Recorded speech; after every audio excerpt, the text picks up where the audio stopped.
Hey guys, tonight we're not just telling a story, we're stepping back in time, way back, to a place many of you probably romanticize ancient Greece. Forget the marble temples and philosophical debates for a moment. Instead, picture yourself trudging through dusty streets, the sun beating down, your stomach rumbling. You're not a hero, not a philosopher, just you. And you're about to discover that living in ancient Greece, far from being a golden age of leisure and wisdom for the common person, was a brutal, relentless grind. It was a time when your cost of living wasn't just about bills, but about sheer bone-deep survival. You'd probably last about, oh, a week. Maybe two, if you were really lucky and happened to stumble upon a benevolent olive farmer. So, before you get comfortable, take a moment to like the video and subscribe, but only if you genuinely enjoy what I do here. And hey, let me know where you're tuning in from and what time it is for you. Now, dim the lights, maybe turn on a fan for that soft background hum, and let's ease into tonight's journey together. You find yourself standing on a rough, unpaved road. The scent of dust and something vaguely organic is that goat hanging heavy in the air. The sun, a relentless eye in the sky, beats down on your head, making the sweat trickle down your back. There are no air conditioners here, no refreshing drinks with ice, just the raw, unadulterated heat of the Mediterranean. This isn't the Greece of pristine white statues you've seen in textbooks. This is a place of gritty reality, where every day is a battle against the elements and, more often than not, against hunger itself. Your stomach, a hollow drum, reminds you of the most pressing concern: food. In ancient Greece, particularly for the vast majority who weren't part of the elite, food was less about culinary delight and more about caloric intake. You don't grab a snack, you scavenge, you labor, you pray. The staple of your diet, if you were lucky enough to have one, would be barley. Not the plump, pearled barley you might see in a health food store today, but a coarser, less refined version. It would be ground into flour, mixed with water, and baked into flatbreads. These weren't fluffy artisanal loaves. Think dense, hardtack-like discs, designed to fill you up, not delight your palate. You'd eat them with a bit of olive oil, perhaps some olives themselves, and if you were truly fortunate, a handful of figs or grapes in season. Meat was a rare luxury, reserved mostly for religious sacrifices or special occasions. Imagine going months, maybe even a year, without tasting anything but bread, olives, and a few vegetables. Your body, accustomed to the protein-rich diets of the modern world, would be screaming in protest. Water, too, is a constant worry. There's no tap, no bottled spring water. You rely on natural springs, wells, or cisterns that collect rainwater.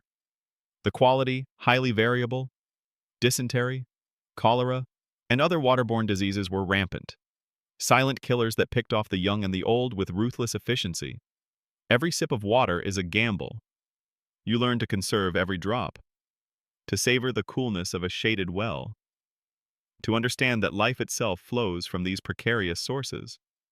You look at the sky with a keen, desperate hope for rain, knowing that a prolonged drought could mean starvation for your entire village. Now, let's talk about shelter. Your home isn't a spacious apartment or a cozy house. For the average citizen, it's likely a small, 1- or 2-room dwelling, made of sun-dried mud bricks or rough-hewn stone. The roof, probably thatched with reeds or covered with simple tiles, offers scant protection from the elements. There's no central heating, no air conditioning. In winter, you huddle by a small brazier, its smoky fumes stinging your eyes, trying to ward off the biting cold. In summer, the heat radiates off the walls, making the air inside feel thick and oppressive. Privacy is a foreign concept. Families often sleep together in one room, their lives intertwined in a way modern individualism would find suffocating. You learn to appreciate the shade of an ancient olive tree, the cool embrace of a narrow alleyway, anything to escape the relentless sun or the biting wind, and your clothes. Forget your vast wardrobe. You have perhaps one or two outfits: a simple chiton, a rectangular piece of fabric draped and pinned, or a himation, a heavier cloak for cooler weather. These are made of wool or linen, undyed and unbleached, coarse against your skin. They are mended repeatedly, patched until they are more patch than original fabric. There's no quick trip to the laundromat. Washing clothes means arduous work by hand at a public fountain or stream, scrubbing away the grime of daily life. The concept of fashion, as you know it, is non-existent. Your clothes are purely functional, a shield against the elements and a symbol of your social standing, or lack thereof. Transportation is another brutal cost, not of money, but of effort. You walk everywhere. Long distances mean days of walking, often carrying your own provisions. There are no cars, no buses, no trains. If you're fortunate, you might own a donkey, a precious commodity that can ease the burden of travel or transport goods. But even then, the roads are rough, often just dirt tracks, making every journey a test of endurance. Imagine a trip to the nearest large town for market day. It's not a quick drive, but an all-day trek, leaving you exhausted and covered in dust, your feet aching with every step. Education, for most, is a luxury utterly out of reach. While we laud the philosophical giants of ancient Greece, remember that literacy was far from universal. If you were a boy from a wealthy family in Athens, you might receive some formal schooling, learning to read, write, and perhaps a bit of music and athletics. But for the vast majority, particularly girls and those in rural areas, your education was practical. How to farm, how to weave, how to manage a household. You learned by doing, by observing, by participating in the rhythms of daily life. The idea of spending years in a classroom, detached from the immediate struggle for survival, would be utterly baffling. Your knowledge is rooted in the land, in the practical skills that keep you alive. Healthcare, too, is a gamble. There are no hospitals as you know them, no antibiotics, no advanced surgical procedures. If you fall ill, you rely on folk remedies, herbal concoctions, and the wisdom of local healers who often have more superstition than science at their disposal. Simple infections, easily treatable today, could be death sentences. A broken bone might heal crookedly, leaving you with a lifelong disability. Childbirth was incredibly dangerous for both mother and infant. The average lifespan was considerably shorter than today, with many not surviving past childhood. Even if you made it to adulthood, you were lucky to see your 40th or 50th birthday. The idea of living to 70 or 80 was practically unheard of for the common person. You carry the constant awareness that death is a close companion, lurking around every corner, ready to snatch you or your loved ones away without warning. This precarious existence, this daily dance with mortality, colors every decision, every interaction. And what about money? For many, the concept of currency as we understand it was less central than trade and barter. If you were a farmer, you might pay your taxes in grain or livestock. If you were a craftsman, you might exchange your wares for food or other necessities. Coins existed, of course, but their circulation was often limited, especially in rural areas. Wealth wasn't necessarily measured in drachmas or obols, but in land, in livestock, in the size of your harvest. A bad harvest could mean not just personal hardship, but widespread famine for an entire community. You learn to be resourceful, to make do with what you have, to stretch every resource to its absolute limit. The idea of a savings account, or a pension, is simply absurd. You live day to day, year to year, always at the mercy of the seasons and the market. Think about the sheer amount of physical labor involved in just existing. No power tools, no machines. Every task, from plowing a field to grinding grain, from building a house to weaving cloth, was done by hand, with simple tools. Your muscles are your machines, your back aches constantly, your hands are calloused and rough. You are strong. Yes, but it is a strength born of necessity, not choice. You learn to appreciate the efficiency of simple tools, the power of collective effort, the sheer grit required to coax a living from an often unforgiving land. Even the concept of time itself felt different. There were no precise clocks or schedules. Time was measured by the sun, by the seasons, by the crow of a rooster. Life moved at a slower, more deliberate pace, dictated by the rhythms of nature rather than the demands of a modern clock. But slower didn't mean easier. It often meant more waiting, more uncertainty, more vulnerability to the unpredictable forces that shaped your life. Historians still debate whether the slower pace of life genuinely reduced stress or merely shifted it to different, more immediate anxieties. One thing is certain, your priorities were fundamentally different. Survival was not a theoretical concept. It was your daily mantra. You also have to consider the social contract. Your life is not an individual journey. It is deeply intertwined with your family, your community, your polis city-state. You have obligations to them, and they to you. There's no social safety net in the modern sense. If you fall ill or face hardship, you rely on the goodwill of your kin and neighbors. This creates strong bonds, but also immense pressure to conform, to contribute, to uphold the honor of your family. The idea of going it alone is practically unthinkable.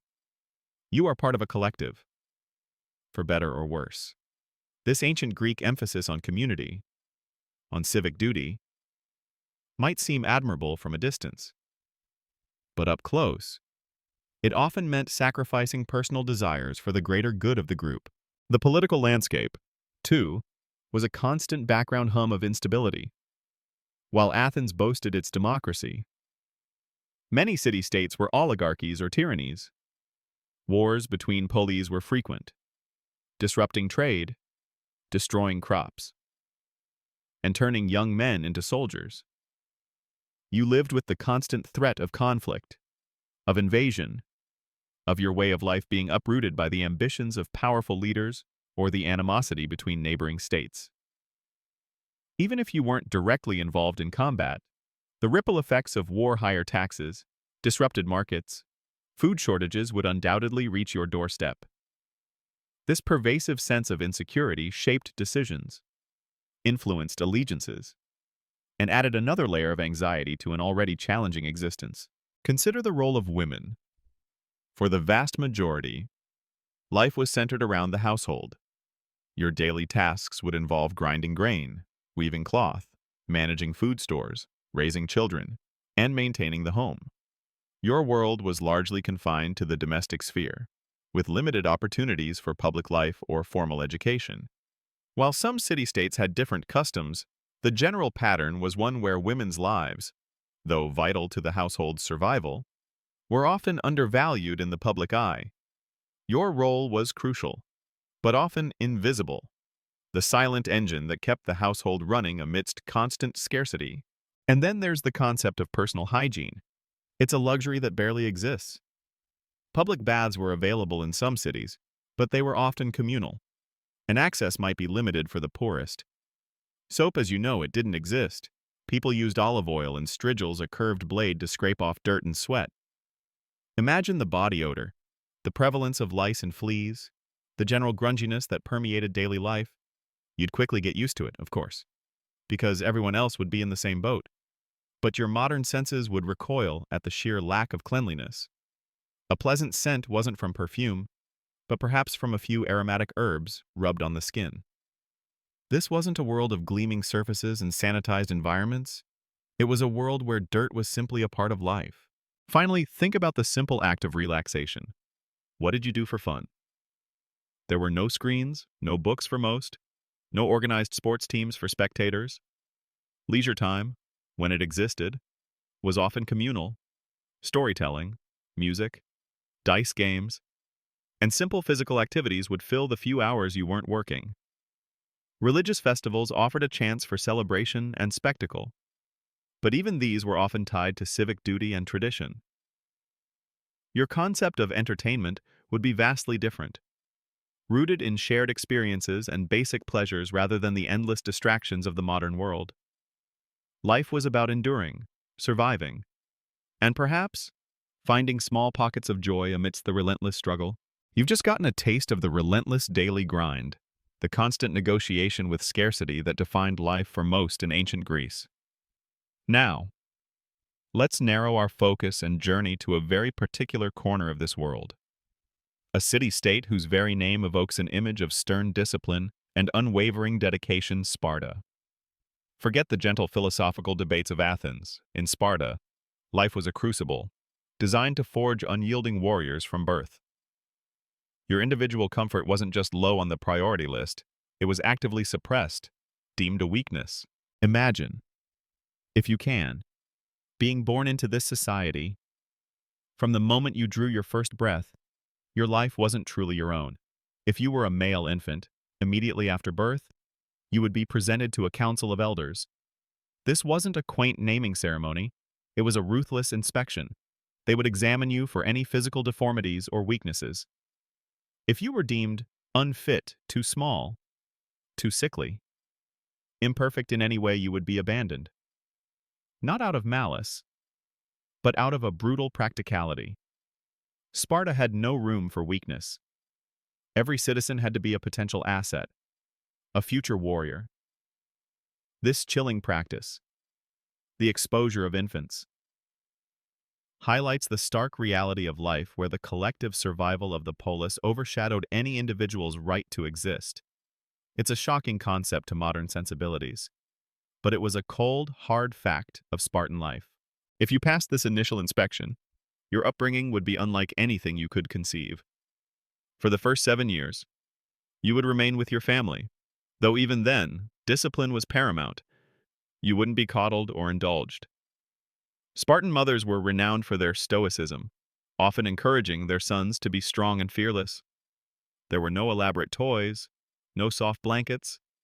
Your early life was about learning resilience, about understanding that your desires were secondary to the needs of the community. But the real transformation began at the age of 7. This is when you, as a young Spartan boy, would be taken from your family and enter the agog. This wasn't a school in the modern sense. It was a state-sponsored military training system, a brutal academy designed to strip away individuality and forge you into a disciplined, unfeeling warrior. You would live in communal barracks, not a cozy bedroom. Your days would be meticulously structured, filled with physical training, drills, and lessons in obedience. There were no days off, no holidays. The agog was your life, your family, your everything. Your education here was stark and practical. You wouldn't be learning poetry or advanced mathematics. Instead, you'd be taught to fight, to endure pain, to survive on minimal resources. Reading and writing were learned only to the extent necessary for military commands. Eloquence was not valued as much as brevity and directness, leading to the term laconic speech from Laconia, the region Sparta was in. Imagine trying to make small talk with a Spartan. How was your day? Hard. End of conversation. They valued action over words, efficiency over embellishment. This isn't to say they were unthinking brutes. Rather, their intelligence was channeled into strategic thinking and battlefield prowess. Physical training was relentless. You would run, wrestle, jump, and practice with weapons for hours each day. You were expected to push your body to its limits, to embrace hardship. Hunger was a constant companion, intentionally used as a training tool. You were given meager rations, often barely enough to sustain you, and encouraged to supplement your diet by stealing, not just from your fellow recruits, but from the surrounding countryside. This wasn't true theft in the criminal sense. It was a test of cunning and stealth. If you were caught, you weren't punished for the theft, but for your incompetence. The idea was to teach you resourcefulness, to make you adept at foraging and surviving in hostile territory, skills vital for a warrior. Pain was another teacher. You would be subjected to floggings, not just as punishment, but as a test of endurance. You were expected to bear the pain silently, without complaint, without a single tear. This brutalization was designed to harden you, to make you impervious to suffering on the battlefield. Think of it, your threshold for pain would be incredibly high, allowing you to fight on even when grievously wounded. There's a famous story, though possibly apocryphal, of a young Spartan who hid a fox he had stolen under his cloak. Rather than cry out when the fox gnawed at his insides, he let it tear him apart, dying without a sound to avoid revealing his theft. While perhaps exaggerated, it perfectly encapsulates the Spartan ideal of stoic endurance. Your clothing was minimal, a single cloak, no matter the season. Your footwear. Bare feet. In winter, you would learn to endure the cold, to sleep on hard ground with nothing but your thin cloak for warmth. This exposure to the elements was another way to harden you, to make you resilient against any discomfort. Imagine enduring a bitter winter night, shivering uncontrollably, yet knowing that complaining or seeking warmth was a sign of weakness. Social interaction outside the agoge was severely limited. Your bond was with your fellow trainees, your Sicilia Common Mess Hall group. You ate together, slept together, trained together. These bonds were forged in shared hardship, creating an unbreakable camaraderie that translated directly to the battlefield. Your loyalty was first and foremost to this group, then to your police, individual friendships or family ties, while present, were secondary to this collective identity. You learned to rely on your comrades, to trust them with your life, and to expect the same from them. Even after completing the agoge, life didn't magically become comfortable. As a full citizen, a homoioi meaning peers or similars, you continued to live in communal barracks until the age of 30, even if you were married. Your meals were still taken in the syssitia, a mandatory practice that reinforced equality and communal living among the citizens. Everyone, regardless of individual wealth, ate the same simple fare. Meat was still rare, mostly reserved for religious sacrifices that would then be shared among the mess. Your diet remained basic barley bread, cheese, figs, olives, and a black broth called melas zomos, made from boiled pig's legs, blood, and vinegar. It was notoriously unappetizing to outsiders, but for Spartans, it was sustenance, a symbol of their hardy existence. Marriage was encouraged, but your wife remained largely a background figure in your daily life. You were expected to visit her in secret, to sneak out of the barracks, further emphasizing your primary allegiance to the military community. The purpose of marriage was to produce healthy offspring, more future warriors for Sparta. Spartan women, however, enjoyed a unique status compared to their counterparts in other Greek city-states. They were educated, trained physically, and managed the household economy while their husbands were away training or fighting. They had significant autonomy within their domestic sphere and were renowned for their physical prowess and directness. It's a lesser-known fact that Spartan women owned a substantial portion of the land, estimated by Aristotle to be as much as 2/5 of all property. This economic independence gave them a unique influence within Spartan society, a stark contrast to the secluded lives of women in places like Athens. Your entire existence as a male Spartan citizen was geared towards one purpose: military service. You were a soldier, first and foremost. Your life was structured around training, readiness, and the constant expectation of war. There was no concept of retirement, no long, leisurely old age. You served until you were no longer able, or until you fell in battle. The state provided you with a plot of land and the Helots state-owned serfs to work it, ensuring your basic sustenance. But this was a means to an end, to free you to pursue your military duties without the distraction of manual labor. The Helots themselves represent another brutal cost of Spartan life, though borne by others. These were the conquered inhabitants of Laconia and Messenia, enslaved by the Spartan state. They vastly outnumbered the Spartan citizens, and their constant subjugation was maintained through brutal force and intimidation. The Helots worked the land, providing the food that sustained the Spartan citizens, freeing them for military pursuits. Imagine living in a constant state of fear, knowing that your every movement was watched, that a rebellion would be met with swift and merciless reprisal. The Spartan citizens lived with the ever-present anxiety of a helot uprising, a deep-seated fear that fueled their military obsession and contributed to their rigid social structure. This underlying tension, the inherent instability created by relying on a vast enslaved population, was a unique burden for Sparta. Even their famed communal ownership of land, while seemingly egalitarian, was ultimately a means to an end. It was designed to prevent vast disparities in wealth among the citizens, ensuring that everyone had enough to live, but not so much that they could neglect their military duties for personal enrichment.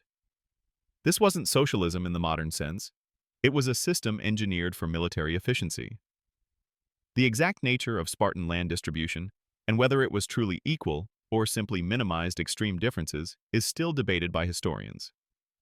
What is clear is that the pursuit of material wealth was actively discouraged among citizens, seen as a distraction from their true purpose.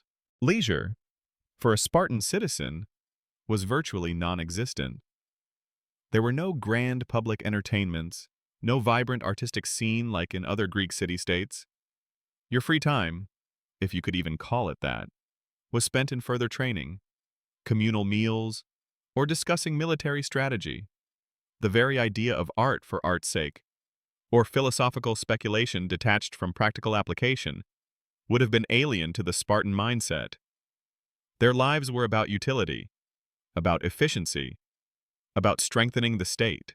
Death, for a Spartan, held a particular honor. To die in battle for Sparta was the highest achievement, ensuring your memory would live on. Burial with honors was reserved for those who fell in combat or for women who died in childbirth, both seen as sacrifices for the state. You were taught from a young age that fear of death was a weakness, that your life was expendable in the service of your police. This instilled a fierce courage on the battlefield, but it also meant that life itself, for the individual, was often secondary to the needs of the collective. Your identity was entirely subsumed by your role as a Spartan citizen. There was little room for personal ambition or unique expression. You were a cog in a perfectly engineered military machine. This produced an unparalleled fighting force, capable of legendary feats of bravery and endurance. But it came at an immense personal cost: the suppression of individuality, the constant exposure to hardship, and a life entirely dictated by the rigid demands of the state. It was a life of purpose. Yes, but a life stripped bare of most comforts and many freedoms we take for granted. You might survive, but you'd be a very different you than the one you know today. Having glimpsed the stark communal austerity of Spartan life, let's now shift our focus to their great rival, the vibrant, intellectual, yet equally demanding city-state of Athens. While Sparta hammered its citizens into a military machine, Athens aimed to cultivate a society of thinkers, artists, and citizens engaged in self-governance. But don't let the image of philosophers strolling through the agora fool you.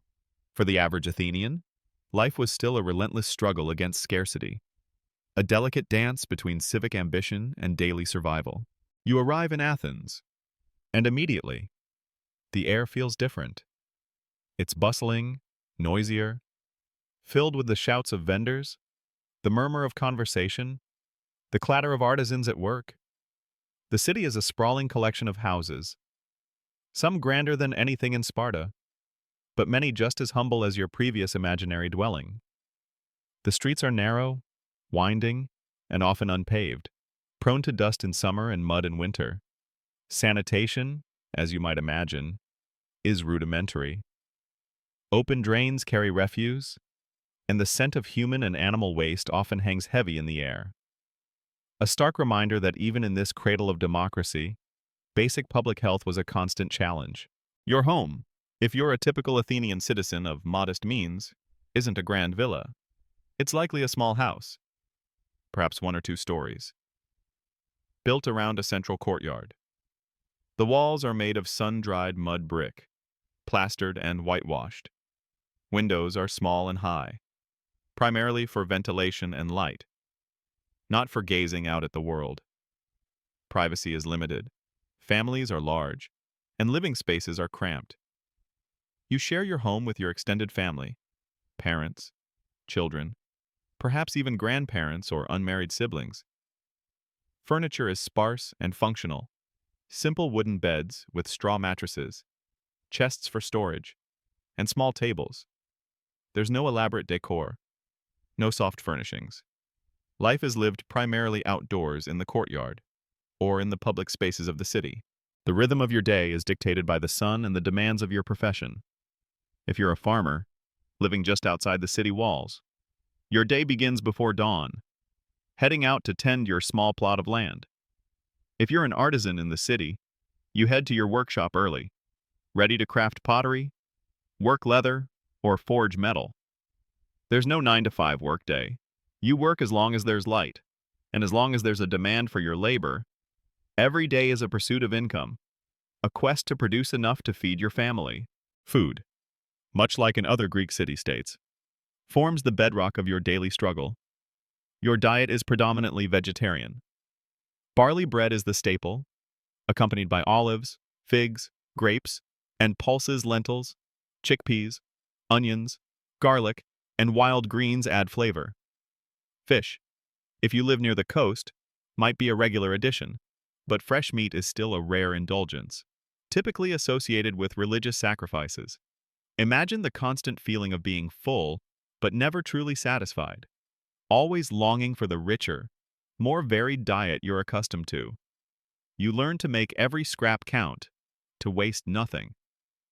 Archaeological evidence from Athenian middens, ancient trash heaps, shows a remarkable efficiency in resource use, with almost every part of an animal or plant being utilized.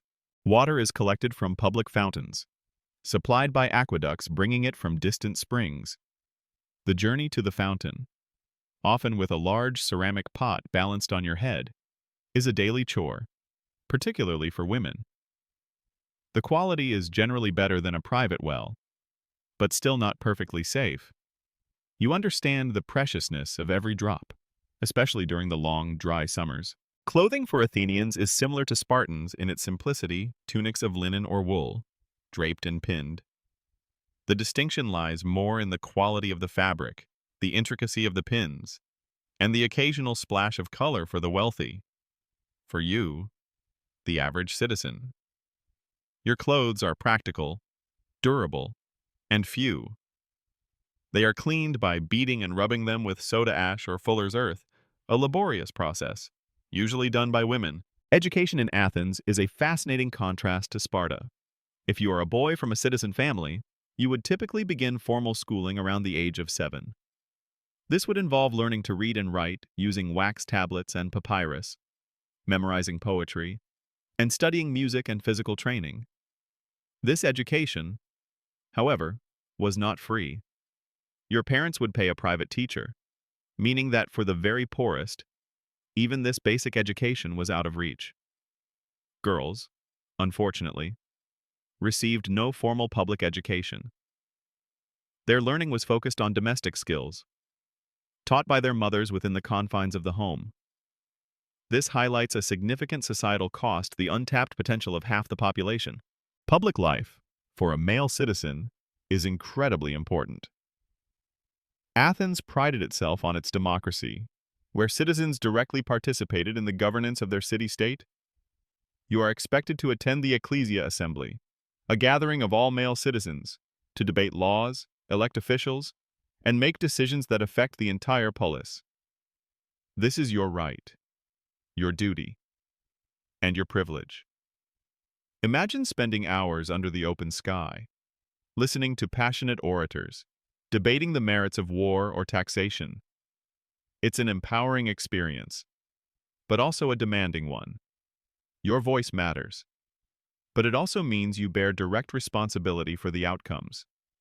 This civic participation, while a hallmark of Athenian society, also consumed a significant portion of a citizen's time and energy, diverting it from purely economic pursuits. However, this democracy was far from universal. Only freeborn adult men were considered citizens. Women, foreign residents, medics, and the vast population of slaves had no political rights. Medics, though free and often prosperous, paid special taxes and could not own land or participate in politics. Slaves, as in Sparta, formed the economic backbone of society, performing everything from household chores to labor in mines and workshops. The Athenian economy, in many ways, ran on the unpaid labor of this enslaved population. You might own one or two slaves if you were moderately well off, easing your domestic burden. But if you were poor, you were on par with the working slaves in terms of physical labor, though with the crucial distinction of your freedom and civic rights. The presence of slaves, while economically beneficial for the citizen class, also created social complexities. Historians still debate the exact number of slaves in Athens relative to its free population, with estimates ranging from 1/3 to well over half of the total inhabitants. This massive underclass, while usually quiescent, represented a potential source of unrest, a constant background anxiety for the free population. Economic life in Athens was driven by agriculture, trade, and craft production. If you were a farmer, your livelihood depended on the success of your olive groves and vineyards, and your grain harvest. If you lived in the city, you might be a craftsman, a merchant, or a laborer in the bustling agora, the central marketplace. The agora was the heart of Athenian life, where you'd buy and sell goods, discuss politics, and socialize. Imagine the sensory overload, the cries of vendors, the smell of spices and fresh produce, the sight of goods from across the Mediterranean. Prices fluctuated based on supply and demand, and a bad harvest or a disrupted trade route could send the cost of basic necessities soaring. You learned to haggle, to be shrewd, to constantly assess the market to ensure your family's survival. Healthcare remained primitive. Athens had some notable physicians like Hippocrates, but their knowledge was still limited, and access to their expertise was restricted. For you, illnesses were treated with prayers, herbal remedies, and the advice of local healers. Child mortality was high, and infectious diseases like malaria and smallpox were common. Life expectancy, while perhaps slightly better than in harsher environments, was still short by modern standards, probably averaging in the 30s for the general population. You lived with the ever-present threat of disease, a quiet fear that underscored the fragility of life. Military service, while not as all-consuming as in Sparta, was still a civic duty for male citizens. You were expected to serve in the hoplite infantry army if needed, providing your own armor and weapons if you could afford them. This could be a significant financial burden. Imagine saving up for years to buy a bronze breastplate, shield, and spear. Knowing that your life might depend on their quality, naval service was also crucial, especially for the poorer citizens who rode the triremes, the powerful warships of the Athenian fleet. These periods of military service took you away from your livelihood, further adding to the economic strain on your family. Religious life permeated every aspect of Athenian existence. The gods and goddesses were invoked for everything from a successful harvest to a safe journey. Public festivals and sacrifices were frequent and elaborate, often involving feasting and celebrations. These festivals, while joyful, also required significant public and private expenditure, another cost of living that contributed to the communal life of the police. You would participate in processions, offer prayers, and try to appease the deities to ensure good fortune. The Parthenon, that magnificent temple on the Acropolis, isn't just a tourist attraction. It's a testament to the Athenians' profound piety and their willingness to invest vast resources in honoring their gods. Despite the intellectual flourishing and democratic ideals, a major underlying factor in the cost of living was simply the lack of technology. There was no mechanized agriculture, no mass production, no rapid transportation. Every item, from your pottery bowl to your woven cloak, was handcrafted, requiring immense labor and time. This meant that goods were inherently more expensive relative to income, and life was simply more physically demanding. Imagine trying to build a house or cultivate a field. or even just cook a meal without the aid of modern tools and appliances. The sheer expenditure of human energy was immense. This pervasive reliance on manual labor, whether your own or that of slaves, meant that the cost of anything was measured not just in coin, but in sweat and aching muscles. Even something as basic as lighting your home after dark was a significant expense. Olive oil lamps provided a dim, flickering light, and the oil itself was precious. Most activities ceased at sundown. The night was a time for sleep, for rest, for preparing for the next day's arduous labor. There were no streetlights, no electricity, just the moon and stars, and perhaps a few scattered lamps in wealthier homes or public buildings. This dictated a rhythm of life tightly bound to the natural cycle of day and night. Another subtle way ancient life imposed its limitations. So, while Athens offered intellectual stimulation and the revolutionary concept of democracy, it was still a hardscrabble existence for the vast majority. You would toil daily, battle hunger and disease, and navigate a complex social hierarchy. Your life was richer in civic engagement and cultural output than that of a Spartan, perhaps, but it was still defined by a profound and ever-present awareness of your vulnerability and the ever-present brutal cost of simply existing. You might debate philosophy in the agora, but you'd do it on an empty stomach, worrying about the next day's meal. We've explored the contrasting yet equally demanding daily lives in the urban centers of Sparta and Athens. But what about the vast majority of ancient Greeks? Those who didn't live amidst the city walls, the barracks, or the bustling agora. For most, life was tied directly to the land. So, let's venture beyond the city gates and into the unforgiving world of ancient Greek agriculture, where your very survival depended on the whims of weather, the fertility of the soil, and the sheer backbreaking toil of your own hands. You find yourself in a rural landscape. Far from the grand temples and philosophical debates, the air is thick with the scent of dry earth, olive trees, and perhaps the faint bleating of sheep. Your home is even more rudimentary than those in the cities, likely a simple single-room dwelling made of rough stone or mud brick, with a thatched roof. There's no running water, no sophisticated drainage. You fetch water from a nearby well or spring, a daily ritual that emphasizes its preciousness. Imagine the challenge of keeping your family fed and sheltered when every resource must be coaxed directly from the earth. Your life revolves entirely around the agricultural calendar. There's no steady paycheck, no fixed hours. Your income, your sustenance, is the harvest. The primary crops are the Mediterranean triad grain, primarily barley, sometimes wheat, olives, and grapes. These aren't just food items, they are your lifeblood, your currency, your link to the wider world. Let's start with grain. This is your most critical crop. You plant it in the autumn, after the first rains, praying to Demeter, the goddess of the harvest, for a bountiful yield. The plowing is done with a simple wooden ard, pulled by an ox if you're lucky enough to own one, or by your own muscles. Imagine trudging behind that ard, breaking up the tough, sun-baked earth, your back aching, your hands blistered. This isn't a gentle tilling, it's a wrestle with the land. The seeds are sown by hand, scattered broadcast across the prepared fields. Then comes the long wait, the constant anxiety. Will there be enough rain? Too much rain. Will pests destroy your nascent crop? Every cloud in the sky, every shift in the wind carries immense significance. Harvesting, in late spring or early summer, is an all-hands-on-deck affair.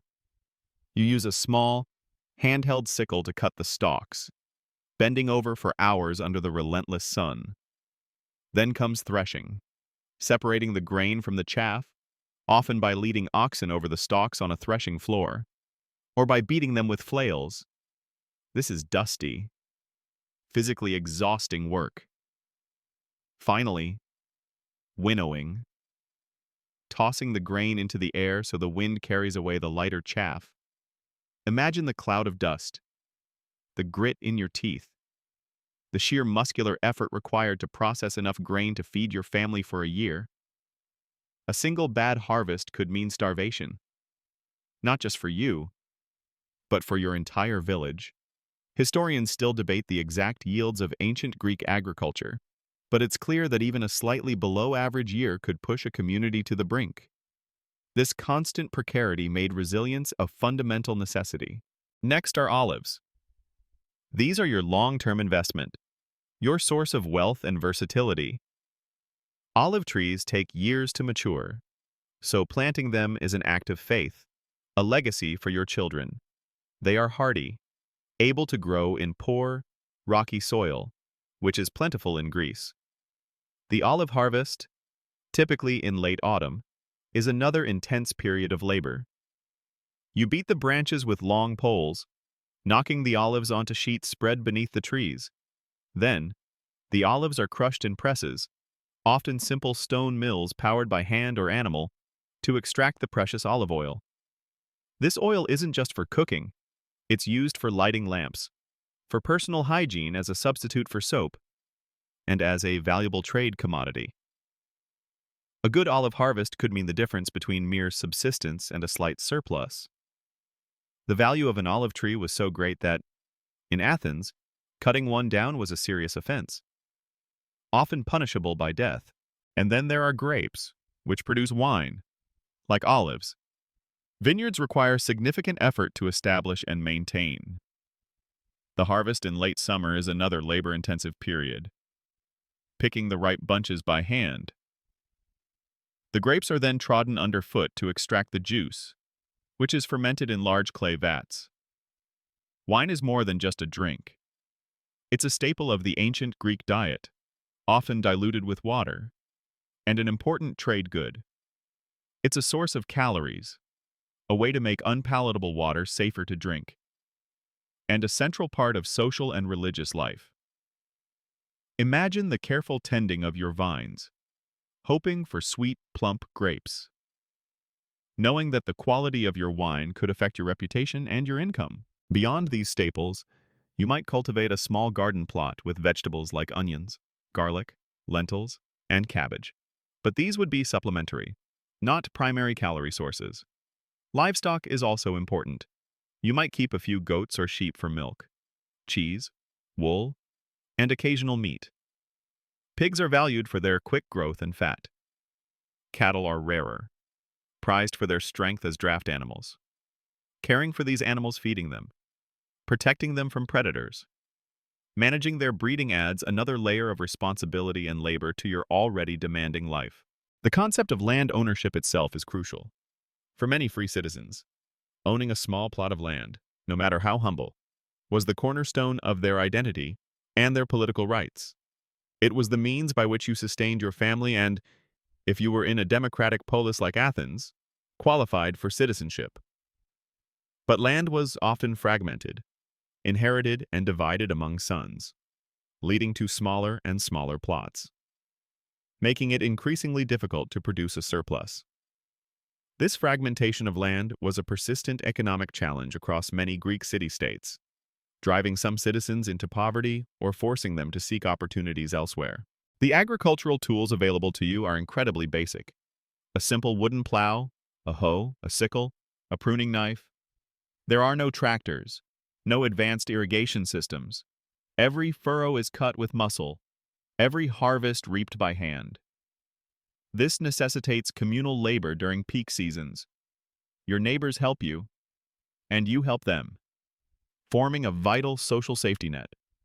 If you don't have enough family members to work your land, you might have to hire laborers, often fellow struggling citizens or even slaves, adding another cost to your already tight budget.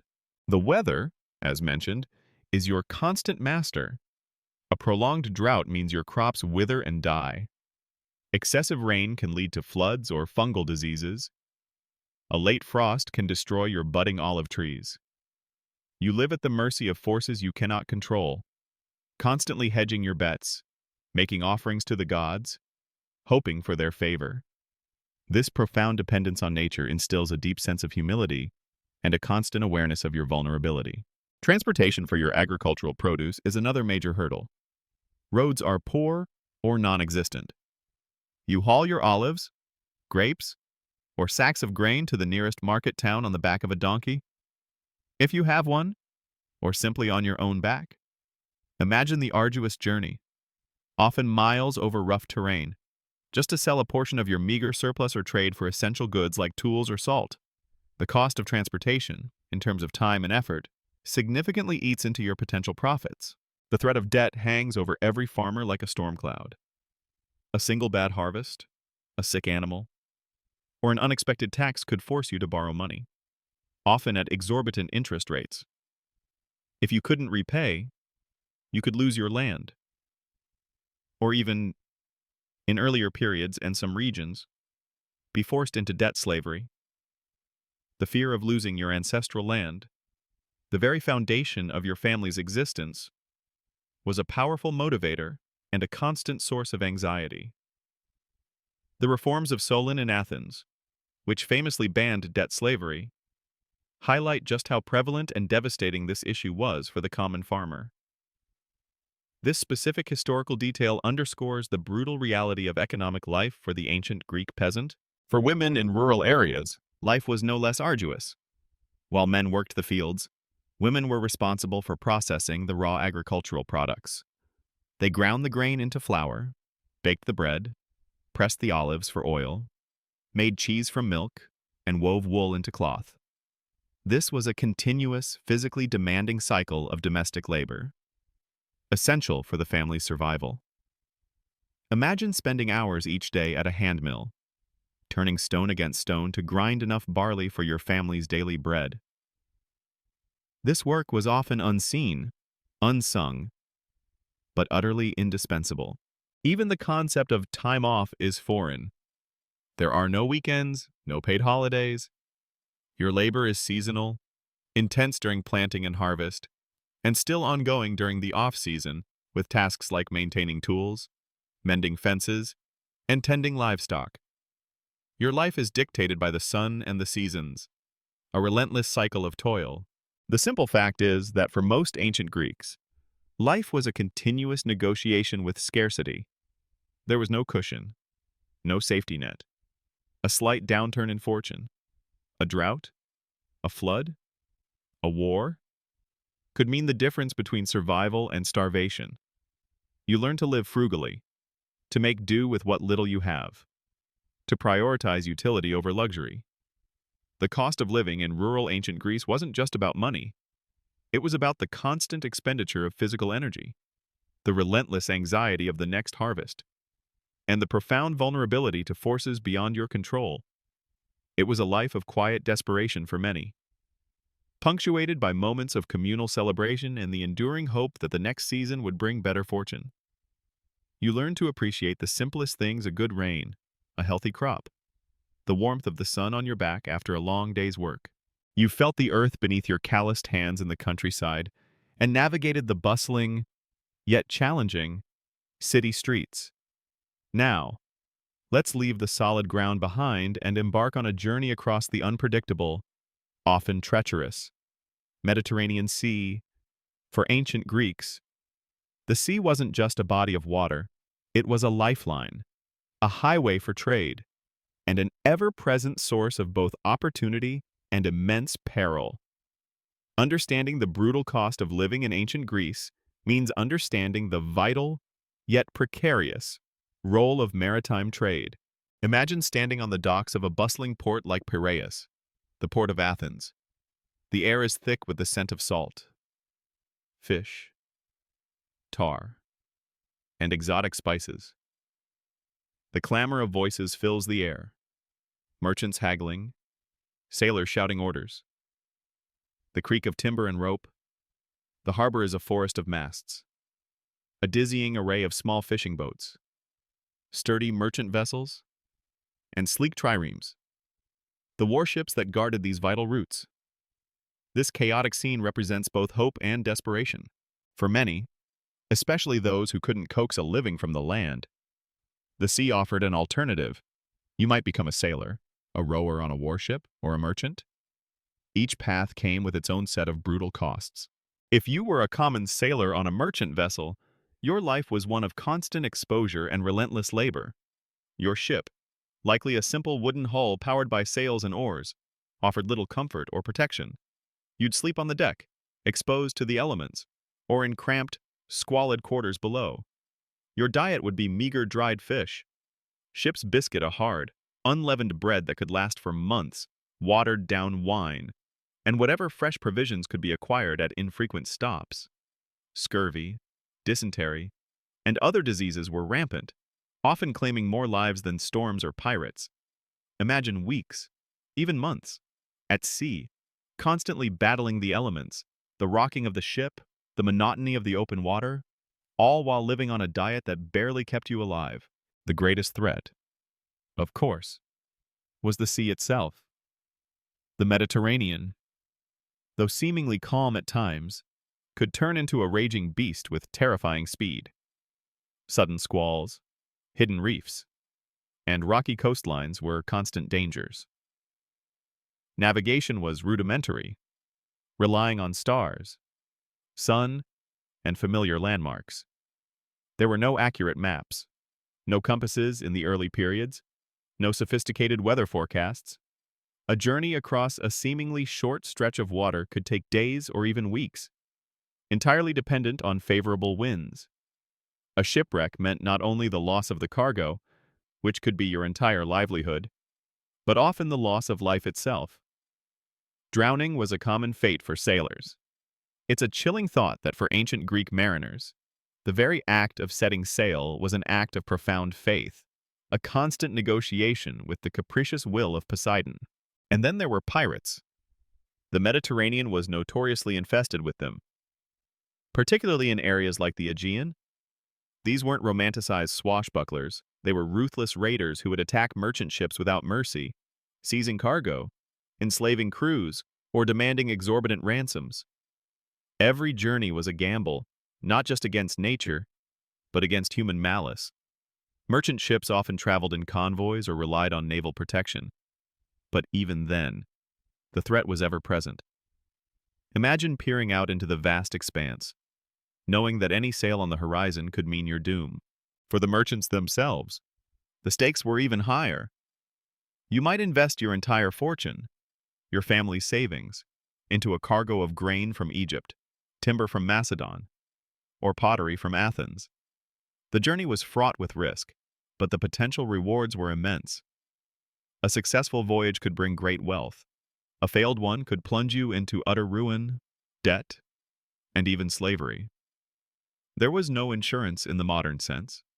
You might enter into a bottomry loan, where you borrowed money for the voyage.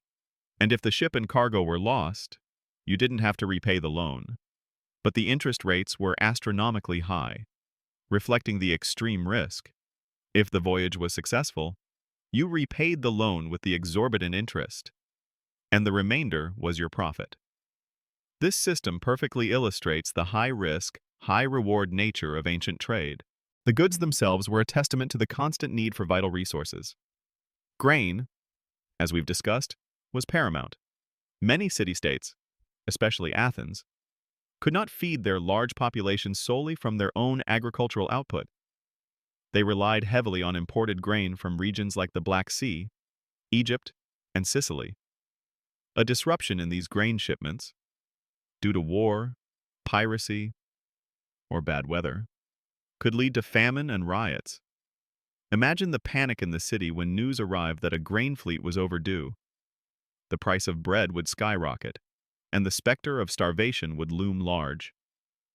This dependence on imported food was a constant economic vulnerability, a brutal cost of supporting a dense urban population. Beyond grain, ships carried wine and olive oil, often from surplus production, timber for shipbuilding and construction, metals like copper, tin, and iron essential for tools and weapons, pottery both for storage and as a valuable commodity in itself, slaves, and luxury goods for the wealthy elite. The sheer volume of trade underscores how interconnected the Greek world was, and how reliant it was on safe passage across the seas. The cost of shipbuilding itself was immense. A merchant vessel or a warship required vast amounts of timber, skilled labor, and precious metals for fittings. Only the wealthiest individuals or the state itself could afford to commission such vessels. The maintenance and repair of ships were also ongoing expenses, necessitating a constant flow of skilled carpenters and shipwrights. Even for city-states, maintaining a powerful navy was a massive financial burden, yet an absolute necessity. Athens, with its large empire and reliance on seaborne trade, invested enormous resources in its fleet of triremes. These sleek, fast warships, powered by 170 rowers, were the backbone of its power. For the rowers, often poorer citizens, medics, or even slaves, life aboard a trireme was incredibly grueling. Cramped conditions, relentless physical exertion, and the constant threat of enemy attack or capsizing in a storm made it a brutally hard existence. Yet, for many poor citizens, it was a source of income, a way to contribute to the polis, and perhaps even a path to a more stable life, however short-lived. The very seasons imposed a brutal cost on maritime trade. For much of the winter, from roughly October to March, seafaring was largely suspended. The seas were too rough, the weather too unpredictable. This meant a lean period for merchants and sailors, a time when incomes dried up, and communities had to rely on stored goods.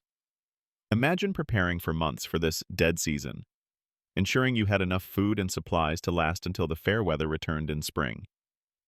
This seasonal cessation of trade created periods of intense activity followed by forced dormancy, impacting the entire economy. Archaeological evidence of shipwrecks provides a stark testament to the risks involved in ancient maritime trade. These underwater graveyards are littered with the remains of ships and their precious cargo amphorae of wine and oil, lead ingots, pottery, each one a silent monument to a failed venture, a lost fortune, and likely lost lives. These discoveries paint a vivid picture of the dangers faced by those who dared to sail the ancient seas. Historians still debate the average lifespan of an ancient Greek merchant ship, but it's clear that many never completed more than a few voyages before succumbing to the perils of the sea. Beyond the practicalities, the sea also exerted a psychological cost.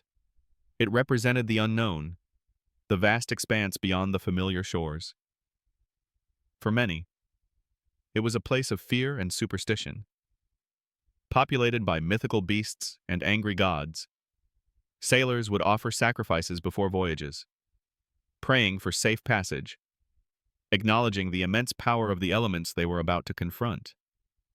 This constant interaction with the uncontrollable forces of nature fostered a deep respect, bordering on dread, for the sea.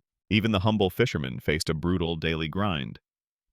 You would spend hours in a small, unstable boat, battling currents, casting nets, hoping for a catch large enough to feed your family or sell at market.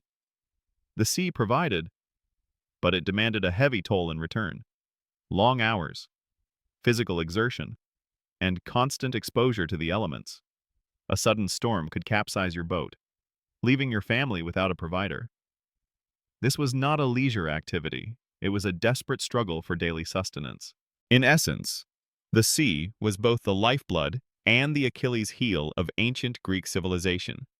It connected disparate communities, facilitated the exchange of goods and ideas, and allowed city-states to grow beyond their immediate agricultural capacity. But it extracted a brutal cost: countless lives lost to storms, piracy, and disease, immense financial risks for merchants, and relentless physical hardship for those who worked its waters. Every piece of imported grain, every amphora of wine, every block of marble, carried with it the unspoken price of human courage, desperation, and sacrifice against the vast, indifferent power of the sea. You survived by its grace, but always at its mercy, always at its... We've journeyed through the fields, the cities, and across the perilous seas. Now, let's delve into perhaps the most fundamental, and often brutal, underlying cost of living in ancient Greece: the pervasive realities of debt, slavery, and the rigid social strata that defined nearly every aspect of existence. This wasn't just about economic hardship. It was about who you were, where you stood in society, and whether you truly owned your own life. Imagine waking up in ancient Greece, and your first thought isn't about what you'll eat, but about a debt hanging over your head. For many small farmers and artisans, debt was a constant, suffocating threat. Without access to modern banking or credit systems, borrowing money usually meant going to a wealthier individual, often at exorbitant interest rates. A single bad harvest, an unexpected illness in the family, or a sudden demand for taxes could plunge you into a spiral of debt from which escape was incredibly difficult. In early Greek history, particularly before the reforms in places like Athens, the consequences of defaulting on a loan were dire. You could lose your land, your livestock, and even your personal freedom. This led to the chilling phenomenon of debt slavery. If you couldn't repay your debt, you, and sometimes even your entire family, could be forced to work for your creditor until the debt was considered paid off, a state that could last for years, or even a lifetime. Imagine the despair of realizing that your very body, your very freedom, was mortgaged away, simply because a drought ruined your crops or a child fell ill. This was a very real, very present fear for the vulnerable segments of society. The memory of debt slavery was so traumatic that in Athens, Solon's reforms in the early 6th century BCE famously outlawed it and even redeemed Athenians who had been sold abroad into slavery. A testament to its prevalence and the social unrest it caused, the Solonian Sysaktheia, or shaking off of burdens, was a radical revolutionary act that fundamentally reshaped Athenian society by eliminating debt bondage, a system that had plagued the poor for generations. This historical turning point underscores just how brutal the cost of living could become for those caught in its vice. Even if you weren't personally enslaved by debt, the vast and varied system of slavery underpinned the entire ancient Greek economy and society. This isn't a comfortable truth to confront, but it's an undeniable reality of the time. Slavery was not based on race, as in later periods of history, but on capture in war, piracy, debt before it was outlawed in some states, or birth to an enslaved mother. Slaves were considered property, not persons. They could be bought, sold, leased, and inherited. Their labor powered homes, workshops, mines, and farms. Imagine your life as an enslaved person. Your identity is stripped away. You have no rights, no property, no legal standing. Your daily existence is dictated by your owner.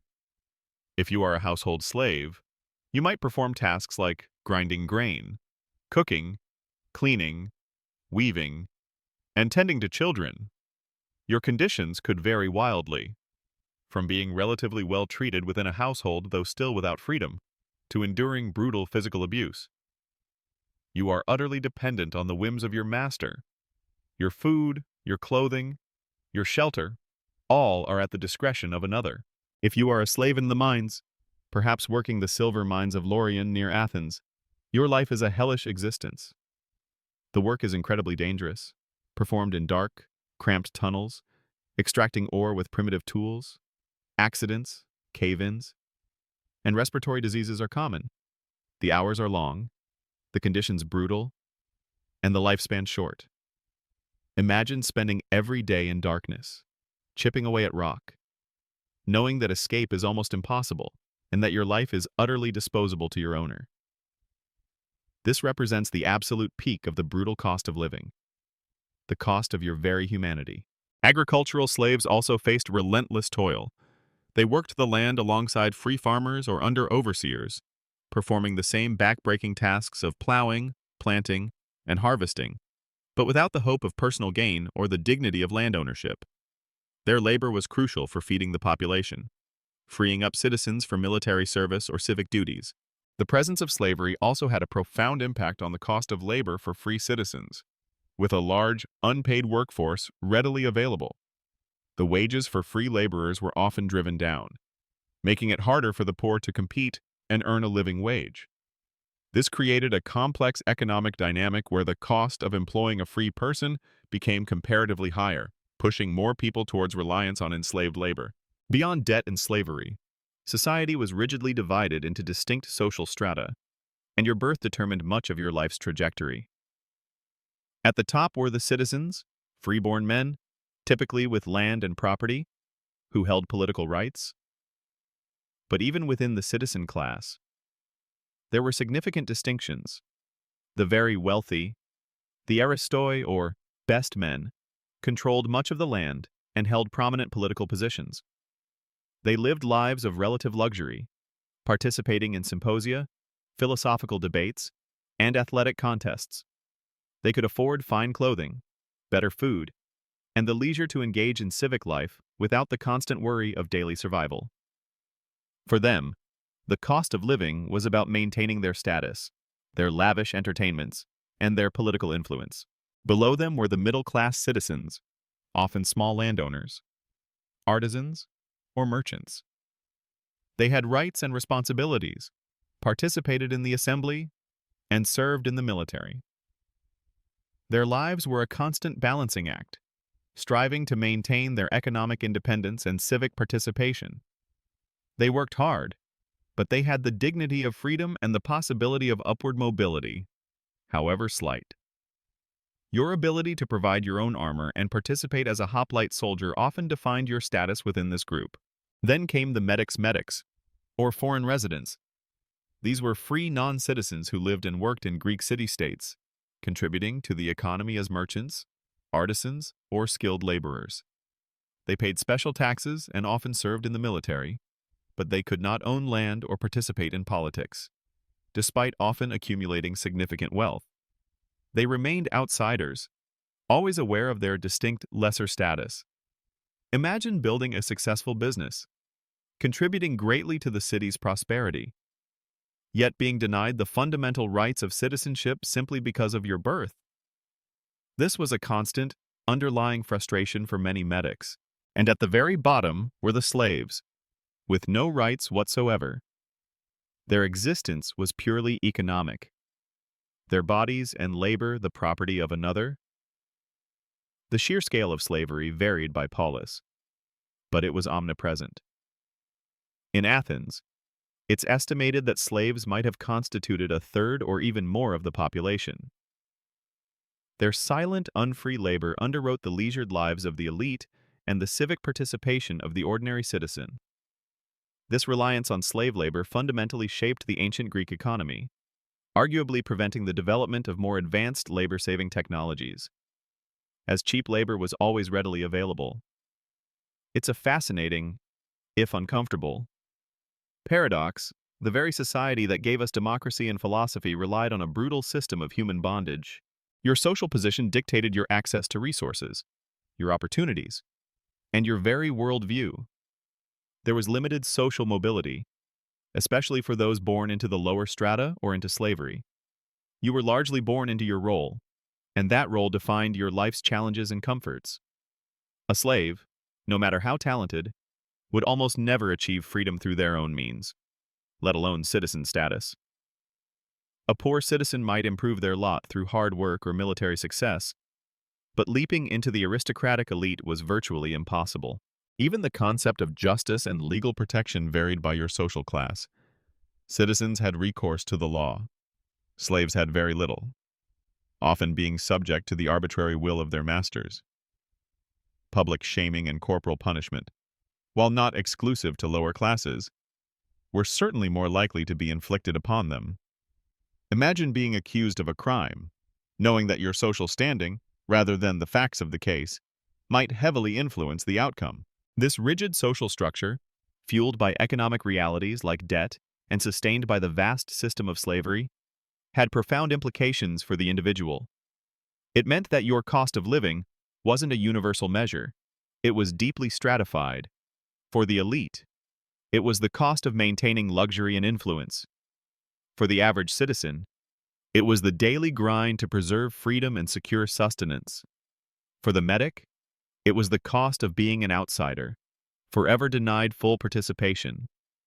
And for the slave, it was the ultimate, brutal cost, the loss of personal liberty, and the constant threat of violence and exploitation. This intricate web of social and economic realities meant that while some enjoyed the fruits of Greek civilization, many more bore its heaviest burdens. The philosophical musings and democratic ideals of Athens, for example, were built upon a foundation of unseen, unfree labor. The stoicism and military prowess of Sparta were maintained by the subjugation of a vast Helot population. The brutal cost of living in ancient Greece, then, was often paid by those with the least power, the least voice, and the least freedom, a silent testament to the harsh realities beneath the gleaming marble. We've explored the economic burdens and the strict social order that defined ancient Greek life. Now, let's confront perhaps the most universal and terrifying cost of living in this ancient world, the constant presence of sickness, rudimentary sanitation, and the tragically short lives that were the norm for almost everyone. This wasn't just an inconvenience. It was a daily gamble with your very existence. Imagine waking up feeling unwell. In your modern world, you might reach for a pain reliever, schedule a doctor's appointment, or simply ride it out, confident in the knowledge that most common ailments are treatable. In ancient Greece, that slight cough could quickly escalate into a fatal pneumonia. A small cut could turn into a life-threatening infection, and a stomachache might be the precursor to a deadly bout of dysentery. There were no antibiotics, no antiseptic surgery, no vaccines. The medical knowledge that did exist, while sometimes insightful, was often blended with superstition, folk remedies, and a profound misunderstanding of germ theory. Let's talk about sanitation, or, more accurately, the distinct lack of it. In the bustling cities, refuse was often simply dumped into the streets or open drains. Human waste was collected in cesspits or simply thrown out, attracting flies and vermin. Public latrines, where they existed, were often communal and far from hygienic. There was no widespread understanding of how disease spread. Imagine the stench, the flies, the constant exposure to pathogens. Even in a private home, water for washing was precious, and bathing was infrequent for most. This constant exposure to unsanitary conditions made everyone vulnerable to a host of infectious diseases. Water sources, as we've touched upon, were often contaminated. While some cities had aqueducts bringing fresh water from springs, the distribution systems within the city could still lead to contamination. Wells could be shallow and easily polluted. For rural communities, reliance on local springs or rainwater cisterns meant direct exposure to whatever contaminants washed into them. Drinking water was a primary vector for diseases like dysentery, cholera, and typhoid fever. Imagine taking a drink from a seemingly clear spring, unaware that it's teeming with microscopic killers that will soon rack your body with fever and debilitating diarrhea. Common illnesses that we barely think about today were deadly then. A simple cold could develop into a fatal lung infection, measles, mumps, and chickenpox. Now largely controlled by vaccines, were childhood scourges that often proved fatal. Malaria, carried by mosquitoes, was endemic in many swampy or low-lying regions, causing recurrent fevers, weakness, and contributing to chronic ill health and early death. Imagine living in a perpetual state of malaise, your body constantly fighting off parasites, your energy sapped by recurring bouts of fever and chills. Childbirth was incredibly dangerous for both mother and infant. Without modern medical interventions, complications like hemorrhage, infection, and prolonged labor were common. Infant and child mortality rates were astronomically high. It wasn't uncommon for families to lose multiple children before they reached adulthood. You wouldn't name a child immediately after birth. You'd wait several days or weeks, a grim acknowledgement of the high likelihood they might not survive. Imagine the profound emotional cost of bringing children into a world where their chances of reaching maturity were so slim, and the constant fear every time a child developed a fever. This pervasive sorrow, this constant awareness of loss, shaped family life and emotional resilience. Medical practitioners. While some notable figures like Hippocrates emerged, were rare and often lacked systemic training. Most people relied on family members, local healers, or temple priests who practiced a combination of herbal remedies, religious rituals, and what little practical knowledge they had. Surgery was extremely risky due to infection. If you suffered a serious injury, say a broken bone from a fall or a wound from a fight, the chances of it healing cleanly and without complication were low. Gangrene was a constant threat, and amputation, if performed, was done without anesthesia and carried a high risk of death from shock or infection. Even the concept of personal hygiene, as discussed earlier, contributed to the spread of disease. Lack of widespread soap, communal bathing habits, and infrequent changes of clothing meant that skin infections, lice, and other parasitic infestations were common. Imagine the constant itching, the irritation, the feeling of being perpetually unclean, all of which contributed to a lower quality of life and susceptibility to further ailments. The physical demands of daily life also took a heavy toll on the body. Constant manual labor, poor nutrition, and exposure to the elements led to chronic pain, wear and tear on joints, and susceptibility to injury. Your body was your primary tool for survival, and it was constantly pushed to its limits, often without proper rest or recovery. This cumulative physical stress contributed to a shorter, harder life. The psychological cost of this constant medical precarity was immense. You lived with a deep, ingrained fatalism. Sickness was often seen as divine punishment or the work of malevolent spirits, rather than a biological phenomenon. This fatalism, while offering a form of coping, also limited the drive for scientific inquiry into disease prevention. You learned to endure, to accept illness and death as an inevitable part of life, a constant backdrop to your daily struggle for survival. One striking fact that encapsulates this brutal reality is the average lifespan. While some individuals in ancient Greece lived to old age, the average life expectancy at birth was remarkably low, often in the mid to late 20s or early 30s. This figure is heavily skewed by high infant and child mortality. But even if you survived childhood, reaching your 40s or 50s was considered a respectable old age. The idea of living to 70 or 80, as is common today, was almost unheard of for the general population. Imagine your entire life compressed into a much shorter time frame, with the constant awareness that your time was fleeting. This short lifespan meant that generations overlapped less, traditions perhaps changed more rapidly, and personal experiences of old age were far less common.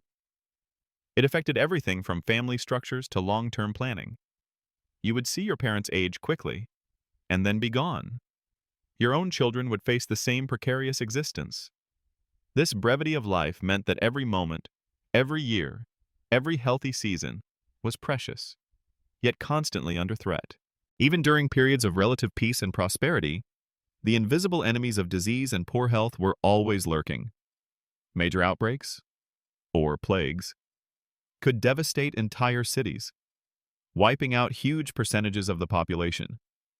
The plague of Athens during the Peloponnesian War is a horrifying example. Estimated to have killed up to a third of the city's population, completely disrupting its social and political fabric. These epidemics were utterly terrifying, inexplicable, and unstoppable, leaving behind widespread death, fear, and a profound sense of helplessness. Historians still debate the exact nature of the plague of Athens, with theories ranging from typhoid fever to a virulent strain of measles or even Ebola. Regardless of its precise identity, its impact on Athenian society was catastrophic, highlighting the extreme vulnerability of ancient populations to infectious diseases. This profound lack of control over fundamental health challenges was a persistent and often fatal cost of living in ancient Greece. So, while we often romanticize ancient Greece for its intellectual achievements and democratic ideals, it's crucial to remember the daily struggle against illness, poor hygiene, and the ever-present shadow of early death. Your body was a fragile vessel, constantly under assault from forces you couldn't see or understand. Survival, for many, was less about thriving and more about simply enduring. A testament to the remarkable resilience of people living in an era when life itself was often tragically, brutally short. Every healthy day was a gift. Every illness, a terrifying omen. You've navigated the perils of disease and experienced the harsh realities of daily toil. Now, let's consider a more subtle, yet profoundly influential, Cost of living in ancient Greece, the all-encompassing role of the gods, fate, and the daily rituals that shaped every decision, every hope, and every fear. In a world without modern science or guaranteed comfort, religion wasn't just a belief system, it was a practical framework for understanding an unpredictable world, a source of solace, and a constant demand on your time, resources, and emotional energy. Imagine living in a world where every unexplained phenomenon, every stroke of luck or misfortune, every rustle of leaves or flash of lightning, was attributed to a divine will. The gods weren't distant. Abstract concepts, they were powerful, often capricious beings who actively intervened in human affairs. Zeus, king of the gods, could unleash a storm. Poseidon could calm or rage the seas. Athena offered wisdom. Ares brought war, and Demeter oversaw the harvest. Your very survival, the success of your crops, the safety of your journey, even the health of your family, felt utterly dependent on their favor. This belief system meant that daily life was permeated by religious rituals. You weren't just going about your day. You were constantly seeking to appease the gods, to interpret their signs, to avoid their wrath. Before planting your crops, you'd make an offering to Demeter. Before setting sail, you'd sacrifice to Poseidon. Before a battle, you'd consult an oracle or examine the entrails of an animal for omens from Zeus. These weren't optional activities. They were essential components of practical living. Imagine the anxiety if a ritual was performed incorrectly, or if an omen seemed unfavorable. It could cast a pall over an entire endeavor, filling you with dread about impending doom. Sacrifices were a fundamental part of public and private worship. This usually involved offering a portion of an animal, often a goat, sheep, or pig, to the gods by burning fat and bones on an altar, with the remaining meat being consumed by the worshippers. While this provided a rare opportunity for communal meat consumption, it was also a significant economic cost. Raising or purchasing an animal for sacrifice was an expense, and the frequent need for such offerings meant a constant drain on your meager resources. For the state, large-scale public sacrifices involved numerous animals and vast outlays, showcasing the city's piety but also its financial commitment to the gods. Imagine needing to sacrifice a prized goat, a source of milk and cheese, simply because the oracle advised it for a good harvest. It's a literal cost you bear for divine favor. Vows and oaths were taken incredibly seriously. If you made a vow to a god in exchange for their help, e.g., "If you save my child from this fever, I will build you a shrine," you were absolutely bound to fulfill it. Breaking an oath was believed to incur divine wrath, leading to disaster for you and your family. This instilled a deep sense of moral obligation tied directly to your spiritual beliefs. Imagine the weight of such a promise, the constant reminder to uphold your end of a bargain with an omnipotent deity. Oracles and divination played a crucial role in decision-making, particularly for major public or personal events. The most famous was the Oracle of Delphi, where the Pythia, a priestess, would deliver cryptic prophecies, supposedly inspired by Apollo. People would travel great distances, bringing valuable offerings, to consult the oracle on matters of war, marriage, or colonization. Imagine the cost, in terms of time and resources, to make such a pilgrimage, and the immense psychological impact of a cryptic or unfavorable prophecy. Even at a local level, simpler forms of divination, interpreting bird flights, dreams, or signs, were common. You constantly sought clues from the divine to guide your uncertain path. Festivals and processions were frequent and elaborate, often tied to agricultural cycles or specific deities. The Panathenaic festival in Athens, honoring Athena, involved massive processions, athletic contests, and sacrifices. These were periods of celebration, communal bonding, and respite from daily toil, but they also required significant public expenditure and private contributions. You would participate in the processions, wear your best limited clothing, and witness the grandeur of your city honoring its patron deity. These festivals reinforced civic identity and religious devotion, but they were also a structured cost in terms of collective time and resources. The concept of fate Moira was deeply ingrained. While the gods could influence events, there was also a pervasive belief in an overarching destiny that even the gods could not fully escape. This introduced a sense of fatalism, a feeling that certain outcomes were predetermined. While this could offer a grim comfort, it was meant to be, it could also undermine individual agency. Imagine feeling that despite your best efforts, your life's path was already largely set, that your struggles were part of a larger, unchangeable plan. This tension between divine intervention and immutable fate was a constant philosophical and personal dilemma. Even death was viewed through a religious lens. The deceased had to be properly buried and mourned according to specific rituals to ensure their passage to the underworld. Ruled by Hades, elaborate burial rites, including preparing the body, lamentation, and offerings, were costly in terms of both time and money. If you were poor, you might have a simpler burial, but the basic rituals were still essential. Neglecting these duties was believed to bring dishonor upon the family and distress to the soul of the departed. Imagine the weight of ensuring a proper send-off for your loved ones, even when resources were scarce. The construction and maintenance of temples were massive public projects, consuming vast resources and labor.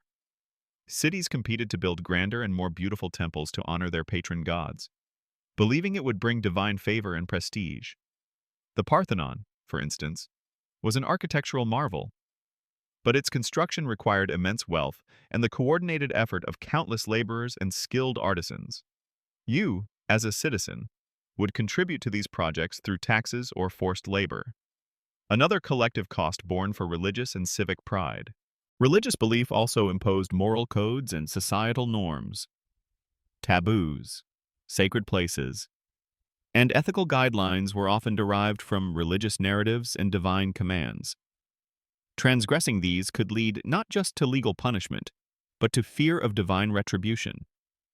This framework provided social cohesion, but also exerted a constant psychological pressure to conform, to act in ways deemed pleasing to the gods, lest you invite their wrath. One fascinating and often overlooked aspect of this religious landscape is the lack of a centralized, dogmatic religious text like a Bible or Quran.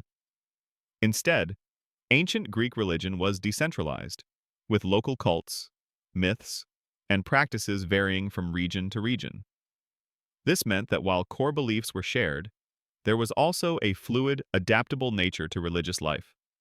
Historians still debate the extent to which ordinary Greeks truly believed in the literal truth of all the myths, or if they were seen more as allegorical tales and cultural touchstones.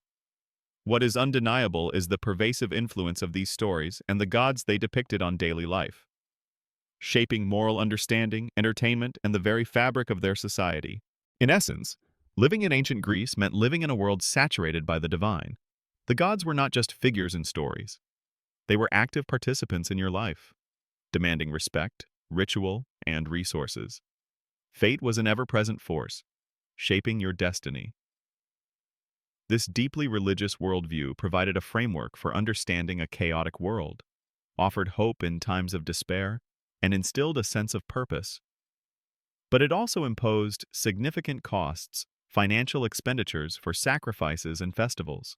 The psychological burden of constantly seeking divine favor and fearing divine wrath, and the sheer amount of time and energy dedicated to ritualistic practices.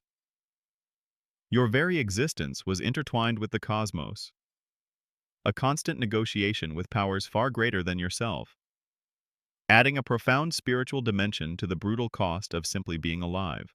You've delved deep into the relentless cycle of labor, the constant threat of disease, and the pervasive influence of the gods that defined daily life for most in ancient Greece. It's been a picture of hardship, scarcity, and stoic endurance. But what about the other side of the coin? What about those rare moments of respite, or the lives of the truly privileged? Let's now peek behind the curtain at leisure and luxury, the elusive dream for the vast majority, and a daily reality for the select few. A stark contrast that further emphasizes the brutal cost of living for everyone else. For the average Greek, leisure, as you understand it, was a foreign concept. There were no weekends, no paid vacations, no structured entertainment industries. Your free time, when it existed, was carved out of necessity, often tied to religious festivals or the natural rhythms of agricultural life. If you were a farmer, a break might mean the period between harvest and planting. But even then, there were always tools to repair, fields to prepare, or livestock to tend. For an artisan, a slow period might offer some downtime, but it also meant less income. When leisure did occur, it was often communal and simple. Storytelling around a fire, playing simple board games like Patea, a strategy game, similar to checkers or dice games. Music, singing, and dancing were common at festivals or private gatherings. Imagine this being your primary form of entertainment. No screens, no elaborate performances, just the shared human experience. This simplicity isn't necessarily bad, but it underscores the stark absence of the myriad diversions available in your modern world. Athletic contests were a significant form of entertainment, especially the great pan-Hellenic games like the Olympics or the Pythian Games. If you were an ordinary citizen, attending these games would be a rare and extraordinary event, requiring a lengthy, arduous journey and significant expense for travel and lodging. You'd likely sleep in a tent, eat simple food, and endure crowded conditions. But the spectacle of the athletic prowess and the religious significance would be immense. For the elite, attending these games was a display of status and piety, traveling with entourages and enjoying comfortable accommodations. The contrast in experience was palpable. Now, let's pivot sharply and consider the lives of the wealthy elite. These were the aristocrats, the great landowners, the successful merchants who had navigated the treacherous seas of trade without succumbing to ruin. Their lives were a world apart, built upon the labor of the poor and the enslaved. For them, the cost of living wasn't about survival, but about display, about maintaining influence, and about enjoying the fruits of their superior position. Their homes were grand affairs, often multiple stories, with numerous rooms, elaborate courtyards, and sometimes even private baths or gardens. Imagine living in a spacious villa, far removed from the cramped, single-room dwellings of the common folk. Their furniture would be carved, sometimes inlaid with precious materials. Tapestries and painted frescoes might adorn their walls. Instead of crude oil lamps, they might have more numerous, ornate bronze lamps, casting a brighter, more luxurious glow. Their diet was vastly superior. While they still ate bread and olives, meat would be a regular feature of their meals, not just during sacrifices. Fine wines, exotic fruits, and delicacies imported from across the Mediterranean would grace their tables. They would host elaborate symposia, drinking parties where men reclined on couches, debated philosophy, recited poetry, and enjoyed music and entertainment provided by enslaved musicians and dancers. Imagine the sensory experience: rich food, flowing wine, intellectual discourse, and the soft strains of a lyre. This was the pinnacle of Athenian social life, a world utterly closed off to you, the average person. Their clothing would be made of finer wool or linen, dyed in vibrant colors, and adorned with intricate pins and jewelry. They would possess multiple outfits, tailored to different occasions. Servants would attend to their every need, from dressing them to preparing their meals. Imagine never having to wash your own clothes or fetch your own water. Transportation for the wealthy involved chariots or litters, carried by slaves, allowing them to move through the city with ease and without physical exertion. Long journeys would be undertaken with an entourage, ensuring comfort and security. They didn't walk, they were conveyed. Education for the elite was extensive. Beyond basic literacy and music, wealthy boys would study rhetoric, philosophy, mathematics, and participate in advanced athletic training. They would learn from the most renowned teachers, like Plato or Aristotle, for whom they paid hefty sums. This comprehensive education prepared them for leadership roles in politics and military command. further solidifying their position at the top of the social hierarchy. Girls from wealthy families, while still primarily educated for domestic management, might also receive instruction in literature, music, and philosophical concepts. Often at home, their leisure time was abundant and sophisticated. They could spend hours in the gymnasium, not just for physical training but for intellectual discussion. They would attend theatrical performances in grand open-air theaters, witnessing the tragedies and comedies that are still studied today. Imagine watching a play by Sophocles or Aristophanes, a powerful and transformative cultural experience, all while comfortable in your reserved seating. They would engage in hunting, feasting, and travel, experiences utterly beyond the reach of the common person. The greatest luxury, perhaps, was time itself. Time not spent toiling for survival, time for intellectual pursuits, for political engagement, for social gatherings, for personal cultivation. This leisure was directly facilitated by the labor of their enslaved household staff and the income generated from their extensive landholdings or successful trading ventures. They had the privilege of contemplating the good life, a luxury few others could afford. The lives of the wealthy elite also reveal a hidden cost for society, the perpetuation of inequality. Their luxury was often a direct consequence of the exploitation of others. Their beautiful villas, their fine food, their leisurely pursuits were all made possible by the backbreaking labor of enslaved people and the relentless toil of the free poor. This stark contrast often led to social tensions, occasional uprisings, and the constant fear of unrest among the privileged. It's a point of ongoing academic discussion whether the leisure afforded to the Athenian elite, supported by slave labor, was essential for the flourishing of their philosophy and democracy, or if it simply entrenched a brutal system of inequality. This ongoing debate highlights the complex moral landscape of ancient Greek society. Even their public benefactions, like funding choruses for plays or sponsoring athletic contests, while seemingly generous, also served to reinforce their status and influence within the community. It was a way of displaying wealth and piety, garnering popular favor, and demonstrating their worthiness of leadership. These were not acts of pure charity, but calculated investments in their social capital. The concept of privacy also became a luxury. While your humble home offered little solitude, the wealthy could retreat into their private courtyards, their secluded gardens, creating a personal oasis away from the public gaze. This distinction further emphasized the divide between those who lived under constant scrutiny and those who could afford spaces of personal refuge. In essence, while the ancient Greek world offered moments of simple communal pleasure for all, true leisure and luxury were the exclusive domain of a tiny fraction of the population. For them, life was a tapestry woven with fine threads of comfort, intellectual stimulation, and political power. For everyone else, it was a coarse fabric of relentless labor and scarcity. The existence of this privileged class, with their abundant time and resources, served as a constant, glittering reminder of the immense, brutal cost of living that the vast majority of Greeks endured every single day. It was a world of stark contrasts, where the pursuit of beauty and wisdom by the few was built upon the enduring hardship of the many.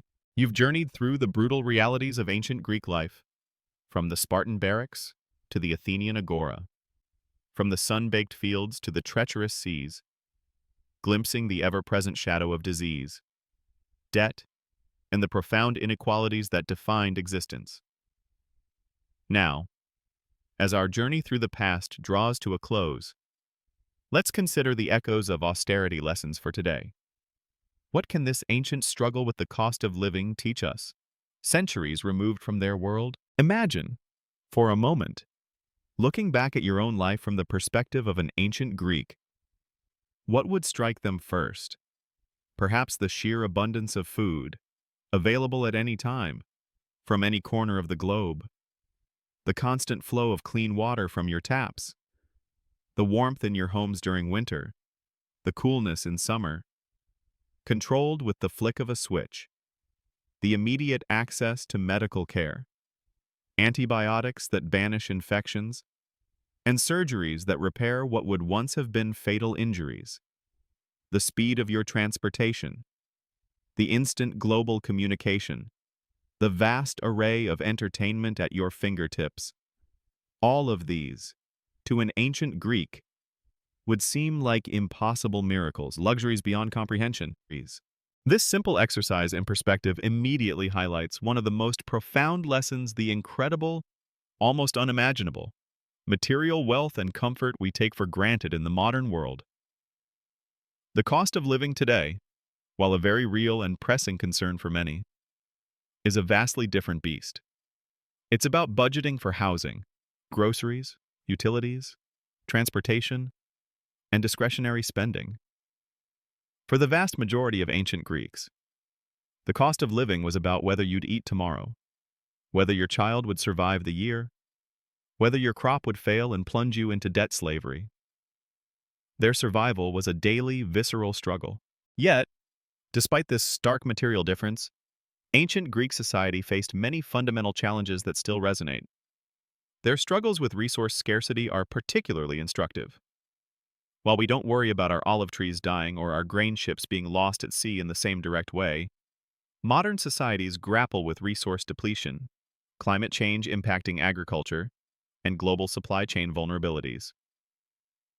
The ancient Greeks' profound dependence on local resources and the whims of nature offers a sobering parallel to our own growing awareness of environmental limits.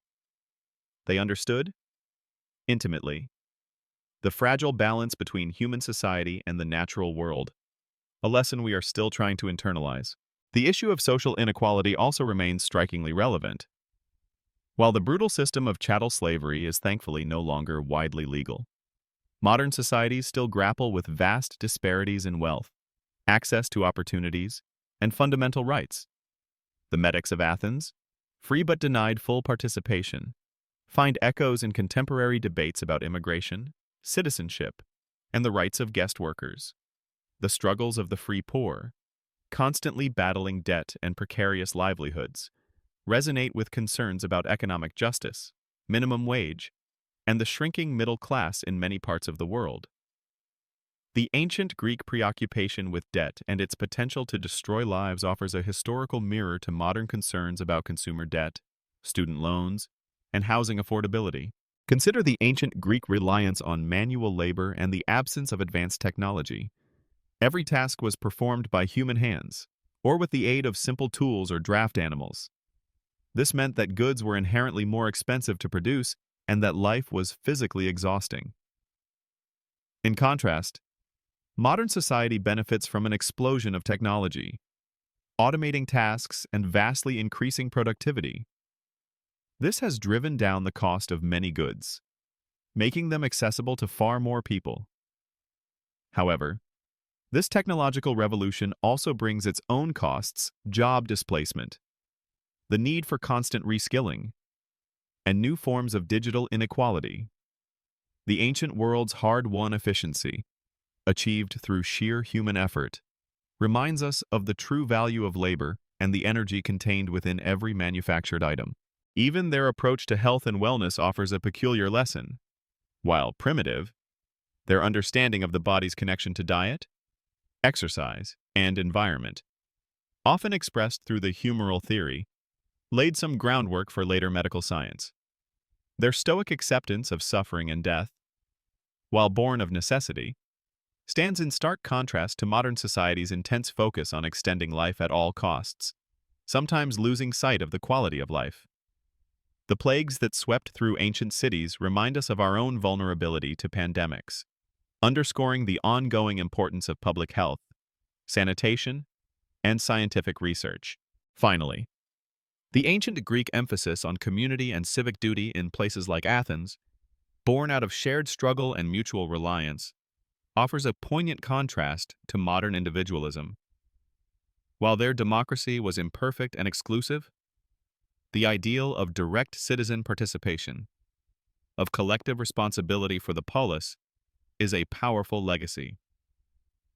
In a world increasingly fragmented by individual pursuits, The ancient Greek notion of citizenship as an active, engaged role, a shared burden and privilege, reminds us of the profound value of collective action and social cohesion in addressing common challenges. Historians continue to debate whether the scale of ancient Greek city-states fostered a greater sense of community than modern nation-states can achieve, but the ideal remains potent. So, as you drift off tonight, let the echoes of ancient Greek austerity settle over you. Feel the metaphorical dust in your eyes, the ache in your back, the gnawing hunger. Understand that for them, the cost of living was a daily fight for survival, a brutal negotiation with a harsh environment and an unforgiving social structure.